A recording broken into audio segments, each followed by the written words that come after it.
स्वागत है आप सभी का नालंदा यूनिवर्सिटी 77 पर। आज दोस्तों इस वीडियो में हम लोग बात करने वाले हैं यूपी पुलिस एसआई के बारे में। आप सभी को पता है कि यूपी पुलिस एसआई का एग्ज़ाम 2024 में ही होगा और फिलहाल अप्रैल मई में चुनाव होने वाले हैं। और फिलहाल एग्ज़ाम जहाँ तक अभी एक लग रहा है कि मई जून में ही होगा, मान के चलिए जून में होगा। यानी कि अभी अभी आपके पास अच्छा खासा समय है, मान के चलिए 3 महीना आपके पास बढ़िया परफेक्ट समय है।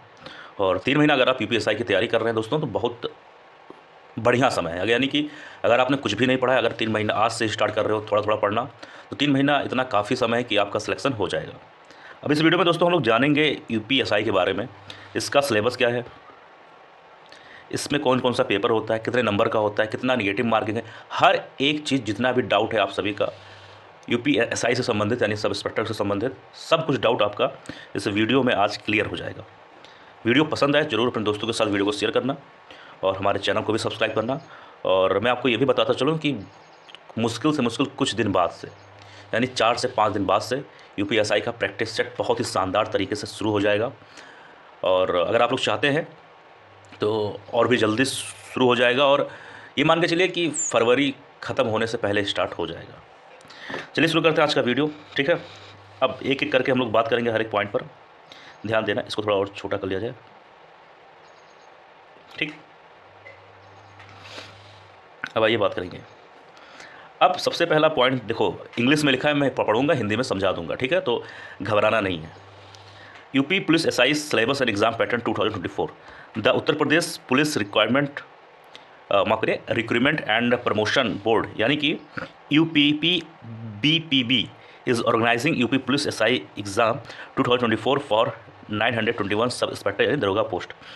यानी कि आप सभी को पता है कि Uttar Pradesh police recruitment and promotion board यानी कि यूपीपी बीपीबी के द्वारा ये एग्ज़ाम कराया जाएगा और टोटल 921 पोस्ट आने की संभावना है, ठीक है।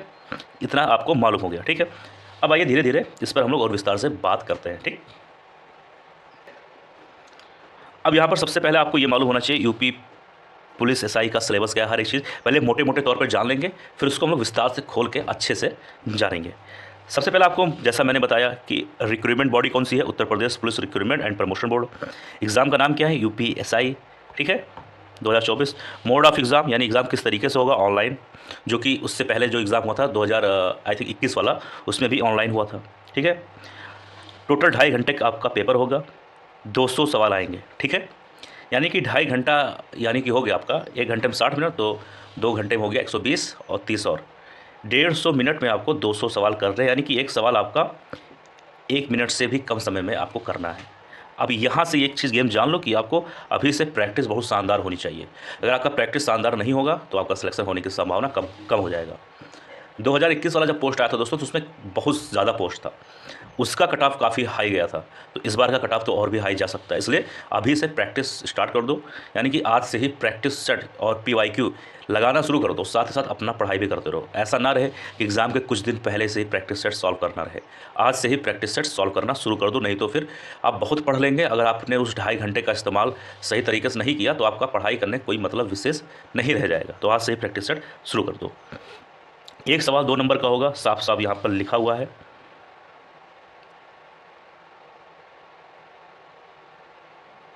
ठीक है। नेगेटिव मार्किंग नहीं होगा, ये बात ध्यान रखना है, नेगेटिव मार्किंग नहीं होगा। और क्या लिखा है, क्वालिफाइंग मार्क। अब यूपीएससी में पीसीएस में एक प्रीलिम्स में एक पेपर होता है सीसेट, आप लोग जानते होंगे, उसमें क्वालिफाइंग पेपर होता है सीसेट वाला, यानी कि उसमें लगभग 33% नंबर लाना रहता है। अब इसमें भी क्वालिफाइंग है, तो जहाँ पर क्वालिफाइंग पेपर नाम दे दिया जाए उस पेपर को एकदम हल्के में ना लिया करो। यहाँ पर क्या है, minimum 35% mark in each subject. Each subject मतलब कि 4 पेपर होंगे, यानी कि 4 सब्जेक्ट होंगे, तो 4 में एक में 35% लाना ही लाना। अभी हम लोग विस्तार से बात करेंगे, आपको घबराना नहीं है। ओवरऑल 40% नंबर लाना है ओवरऑल, ठीक है। तो इतना आपका डाउट जो है क्लियर हो गया। अब सिलेक्शन का प्रोसेस क्या है, ऑनलाइन रिटन एग्ज़ाम यानी जो आप एग्ज़ाम दोगे, उसके बाद फिजिकल स्टैंडर्ड टेस्ट होगा यानी पीएसटी, और फिजिकल एफिशिएंसी टेस्ट होगा पीईटी, फिर स्किल टेस्ट होगा, फिर डॉक्यूमेंट वेरिफिकेशन होगा, फिर मेडिकल टेस्ट होगा।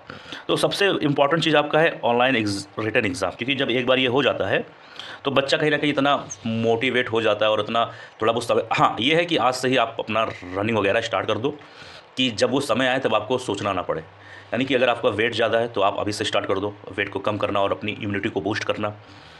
डाइट पे ध्यान दो, बिन मतलब इधर उधर ना खाओ।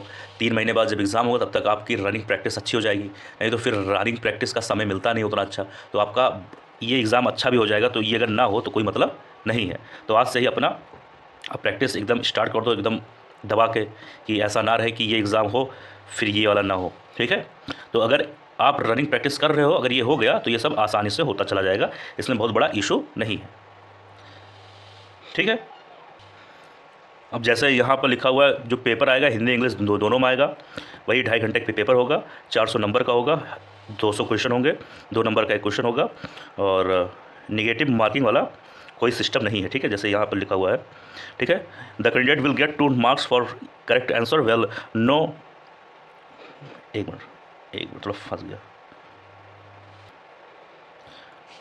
No deduction will made for the wrong answer, ठीक है। तो वही चीज़ है, निगेटिव मार्किंग नहीं होगा आप सभी का।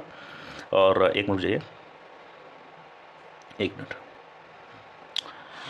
अब इसमें क्या क्या रहेगा, question will ask from the, देखो, general Hindi, computer knowledge, general knowledge, current affair, numerical ability, mental ability test, mental aptitude test and intelligence. अब ये सब होगा। अब आइए इस पर एक एक करके विस्तार से हम लोग बात करते हैं, ठीक है। यहाँ पर आ जाओ। सबसे पहले आपको ये मालूम हो गया कि सब्जेक्ट नेम कौन सा है, जर्नल हिंदी और कंप्यूटर नॉलेज होगा। ये टोटल आएगा 50 सवाल, यानी कि नंबर हो जाएगा 100, ठीक है। फिर आएगा general knowledge and current affair 100, यानी कि 50 क्वेश्चन 100 नंबर। Numerical and mental ability test 50, 100 नंबर। मेंटल एप्टीट्यूड टेस्ट और इंटेलिजेंस के बारे में पूछा जाएगा, ये भी 50, 100। अब कंप्यूटर के लिए बहुत सारे बच्चों को घबराना नहीं है कि कंप्यूटर के लिए क्या करें। कंप्यूटर के लिए क्या करो, कोई एक बेसिक बुक ले लो जिसमें एमसीक्यू टाइप का हो, यानी कि अब पढ़ने वाला झंझट ना रहे। एमसीक्यू ले लो, अभी से ले लो। और यूपीएसआई का ले लो आप पीवाईक्यू पेपर। उसमें क्या होगा, आप जो पीवाईक्यू पेपर को देखेंगे तो आपको ये आइडिया होगा कि सवाल किस तरीके से पूछा जाता है कंप्यूटर से। जब आप पहले पीवाईक्यू को सॉल्व कर लेंगे, तब जब आप कंप्यूटर का बुक लाएंगे, उसका प्रैक्टिस सेट सॉल्व करेंगे, या फिर कंप्यूटर का कोई बुक ही ले आते हैं, तो उसको जब पढ़ेंगे आप, तो आपका दिमाग वहीं पर जाके रुक जाएगा कि हाँ, मुझको यही पढ़ना है, इस तरीके से सवाल पूछा जाता है। तो सबसे पहला कंप्यूटर का, यानी कि यूपीएसआई का जो पीवाईक्यू है उसको ले लो, वहाँ पर देख लो कि सवाल किस तरीके से पूछे जाते हैं, और एक छोटा सा एक पतला बुक ले लो कंप्यूटर से संबंधित, ठीक है। तो टोटल करके हो गया 200 सवाल 400 नंबर का। अब आइए आगे विस्तार से एक एक सब्जेक्ट के बारे में बात करेंगे, कौन से सब्जेक्ट में कहाँ क्या क्या पूछा जाता है, ठीक है। अब बात करेंगे हम लोग, अगर बात करें हिंदी के बारे में, तो हिंदी में दोस्तों क्या आएगा, Hindi and other Indian language, Hindi और अन्य भाषाएं, वर्णमाला, हिंदी व्याकरण, ठीक है, और पर्यायवाची विलोम, ठीक है, एकार्थी शब्द, अपठित और तत्सम तद्भव, उपसर्ग, प्रत्यय, संधि, समास। एक मिनट जो, ठीक है, उपसर्ग, संधि, समास, वाक्यांशों के लिए शब्द, यानी कि जो यहाँ पर लिखा हुआ है ये सारे चीज़ हिंदी के सिलेबस है। अब हिंदी और रीजनिंग और मैथ ये ऐसे सब्जेक्ट होते हैं बेटा कि आप चाहे यूपीएसआई एग्ज़ाम दो, पीसीएस का एग्ज़ाम दो, मतलब कोई भी एग्ज़ाम जो ठीक ठाक बढ़िया एग्ज़ाम हो, यहाँ तक कि यूपीएससी में भी, तो रीजनिंग हुआ और हिंदी थोड़ा बहुत तो पढ़ना ही पड़ेगा, क्योंकि हिंदी और रीजनिंग और मैथ ये सब ऐसी चीज़ हैं जो आपको लगभग हर एग्ज़ाम में देखने को मिलेगा। तो यहाँ ये देखकर घबराना नहीं है कि हिंदी भी पढ़ना पड़ेगा इतना सारा, बहुत ये यहाँ पर हर एक टॉपिक को बढ़िया खोल के लिखा हुआ है, तब आपको ऐसा लग रहा है कि बहुत सारा है। बहुत सारा नहीं है, आप हिंदी को बढ़िया बहुत ही कम दिनों में अगर चाहोगे तो 10 दिन में बढ़िया से कंप्लीट कर डालोगे, एकदम मतलब रट के। तो ज़्यादा नहीं है, बहुत आसान है। अब ये लिखा है तत्सम तद्भव, उपसर्ग, संधि, संधि को चलो थोड़ा बहुत आपको समझना भी है। अब तत्सम तद्भव हुआ, ये हुआ, लिंग हुआ, बहुवचन हुआ, और अपर्यायवाची विलोम, इन सबको आपको कहीं ना कहीं प्रैक्टिस में याद करना है, समझना है कौन सी चीज़ें इंपॉर्टेंट अक्सर पूछ लिए जाते हैं एग्जाम में। तो काफ़ी आसान है, ऐसा नहीं है कि हार्ड जो ना किया जा सके, बस हाँ ये है कि आपको प्रैक्टिस में धीरे धीरे लाना पड़ेगा, ठीक है। अब कंप्यूटर का वाला यहाँ पर देख लीजिए, यहाँ लिखा है बेसिक कंप्यूटर फंडामेंटल आपको मालूम होना चाहिए, शॉर्टकट की। अब ये सब कंप्यूटर के हैं सिलेबस। अब इतना हो सकता है बहुत सारे बच्चे ना पढ़ पाएँ, तो कोई दिक्कत नहीं, कोई भी दिक्कत नहीं है। एक आप ले लीजिए बुक कंप्यूटर का, पहले मैंने क्या कहा था, पहले आपको सॉल्व करना है पीवाईक्यू, इससे ये पता हो जाएगा कि कंप्यूटर में किस तरीके से सवाल पूछा जाता है। फिर क्या करना है, एक बुक ले लीजिए, उसमें देख लीजिए क्या ये लगभग ये सब जो है सिलेबस ये सब चीज़ें हैं कि नहीं उस बुक में। फिर उस बुक का आप प्रैक्टिस सेट, उसका एमसीक्यू जो भी है उसको बढ़िया सॉल्व कर लीजिए। ये रोज़ आधे घंटे 10 मिनट, आधे घंटे 10 मिनट, ज़्यादा मत दीजिए उसको समय कि 2-3 घंटा सॉल्व करना, नहीं। रोज़ 10-10, 5-5, 10-10, 5-10 क्वेश्चन सॉल्व करिए। जब एग्जाम होगा तब तक आप इसको 10-20 बार रट डालेंगे। तो एकदम प्रेशर मत लीजिए अभी से कि बिल्कुल मुझे, बस ये है कि कंटिन्यू रहिए। 5-6 घंटे, 7 घंटे, 6 घंटे, 7 घंटे, 5-6 घंटे पढ़ाई आप कंटिन्यू करते रहिए। एग्ज़ाम आसानी से हो जाएगा। बहुत बड़ा रॉकेट साइंस नहीं है, इस बात पर घबराना नहीं है आपको।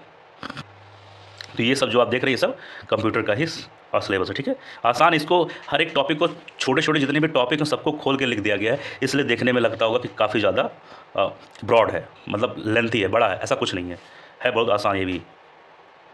अब यहाँ पर हम लोग बात कर लेते हैं न्यूमेरिकल के बारे में। अब नंबर सिस्टम है, simplification, HCF, LCM, use of table graph, यानी ये आपका मैथ वाला सेक्शन आ जाता है और ये आपको हर एग्ज़ाम में लगभग पढ़ना ही पड़ता है। तो आसानी से आप अपनी पढ़ाई स्टार्ट करो बेफिक्र होके, ठीक है। मैथ पढ़ना स्टार्ट कर दो, लेकिन साथ ही साथ जैसे देखो मैथ ऐसे सब्जेक्ट है कि इसका प्रैक्टिस सेट नहीं उतना अच्छे से कर पाएंगे जब तक आप थोड़ा बहुत आपको मालूम ना हो। लेकिन Hindi, general knowledge, computer, reasoning, इन सब का प्रैक्टिस सेट आप आज से ही सॉल्व कर सकते हैं। तो स्टार्ट कर दो, इंतजार मत करो कि वो समय आएगा तब हम लोग स्टार्ट करेंगे, ठीक है। Ratio, proportion, time, work, distance, profit loss, discount, partnership, compound and simple interest और डेसिमल फ्रैक्शन, ये सारी चीज़ जो है यूपीएसआई से संबंधित है, ठीक है। आगे आइए बात करते हैं। अब इसमें हम लोग बात करेंगे मेंटल एबिलिटी टेस्ट, ठीक है। Logical diagrams, simultaneous interpretation, codification, codification, perception test, word formation test, ठीक है। ये कहीं ना कहीं आपका जो है रीजनिंग में आ जाता है, ठीक है। देखो कई सारे टॉपिक ऐसे होते हैं जो रीजनिंग मैथ का थोड़ा सा मिक्स होता है, ठीक है। लेकिन आपको रीजनिंग अगर आपका बढ़िया है तो ये मान के चलिए रीजनिंग के जो टॉपिक हैं और थोड़ा बहुत अगर आपका मैथ में कुछ पास सेक्शन बढ़िया है तो आप आराम से मैथ और रीजनिंग को सॉल्व कर लेंगे। फिलहाल आज तो हम लोग ये जान रहे हैं कौन सा सब्जेक्ट क्या है, सिलेबस। जब हम लोग वीडियोज़ में बात करेंगे तो विस्तार से हर एक पॉइंट पर, हर एक सवाल पर बात करेंगे, ठीक है।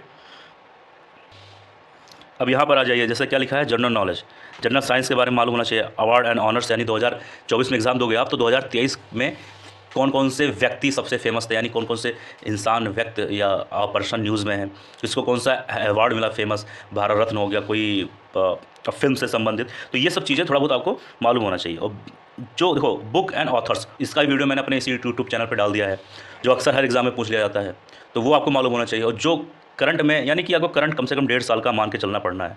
बहुत सारे टीचर, बहुत सारे यूट्यूब पर लोग कहते हैं कि 1 साल 6 महीना, ज़्यादा से ज़्यादा 6-7 महीना पढ़ लो काफ़ी है, ऐसा कुछ नहीं है। कम से कम अगर एग्ज़ाम दे रहे हो तो 1.5 साल का पढ़ लो, मुश्किल से 2-3 दिन ही ज़्यादा आपका लगने वाला है। उससे आप कॉन्फिडेंस में रहोगे, सेल्फ सेटिस्फैक्शन रहेगा और ये पक्का है कि सवाल पूछा जाता है 1-1.5 साल 2 साल के अंदर का भी, तो जो भी सवाल आएगा आप आराम से उसको सॉल्व कर लोगे। तो मान के चलो कम से कम 1.5 साल यानी 18 महीना का आपको पढ़ना है। इसमें कोई बहानेबाजी नहीं कि मैं 6 महीना का पढ़ूंगा या पढ़ूंगा, ऐसा कुछ नहीं है।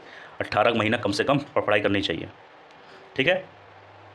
अब इसमें क्या है फिर, बुक हो गया current affair, national, international, Indian politics, economic question for event that happen daily life specially from the perspective general science, यानी कि आपको जनरल साइंस से जानना है।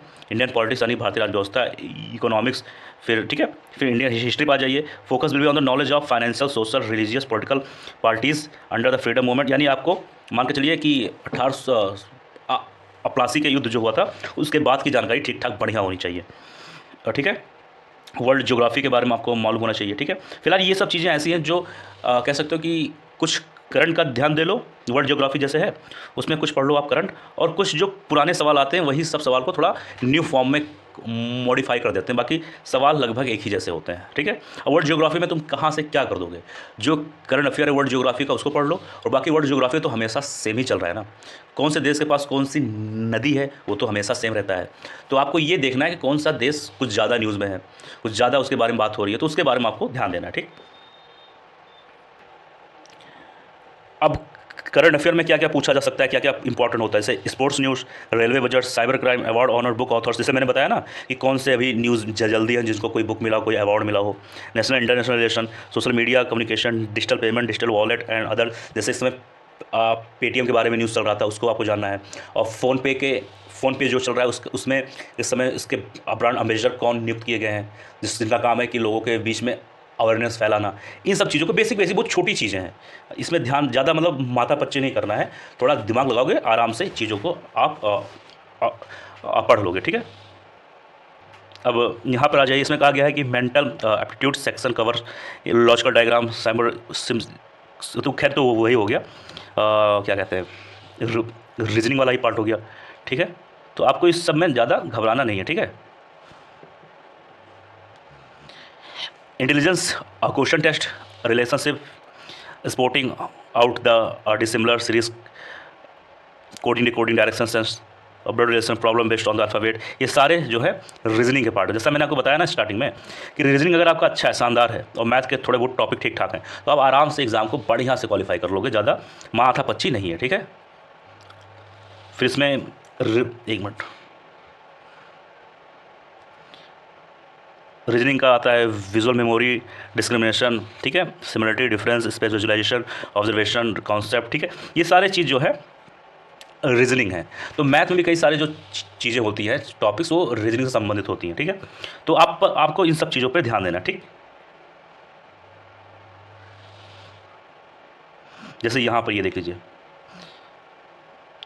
वर्बल फिगर एंड क्लासिफिकेशन, यहाँ पे है डिसीजन मेकिंग। इस बार यूपी कांस्टेबल का पेपर दिए होगे कोई बच्चा, तो उसमें डिसीजन मेकिंग का सवाल आया था। यूपी पीसीएस में भी आता है और यूपीएससी में भी आता है। अब डिसीजन मेकिंग के सवाल अक्सर आते रहते हैं। तो ये सब छोटी छोटी चीज़ें हैं जो आपको यहाँ पर आपको अपने दिमाग से, अपने सेंस ऑफ ह्यूमर से इस सवाल को लगाना रहेगा। जैसे analysis and judgement, problem solving, ठीक है, ये सब चीज़ें इसको रीजनिंग में ही डाल दिया गया है, ठीक है। अब रिटर्न आपका हो गया, अब क्या होगा आइए देखते हैं कि फिजिकल के लिए हाइट और चेस्ट के बारे में। अगर आप मेल हैं, जनरल ओबीसी एससी है, तो 168 सेंटीमीटर, चेस्ट 79 से 84 सेंटीमीटर, ठीक है। एसटी हैं तो 160 सेंटीमीटर और चेस्ट 77 से 82। फीमेल हैं जनरल ओबीसी 152 सेंटीमीटर। अभी इसके बारे में भाई वो तो बात की बात है क्या होगा, एसटी 147, ठीक है। तो इतना ये इंपॉर्टेंट, ये भी ध्यान देना।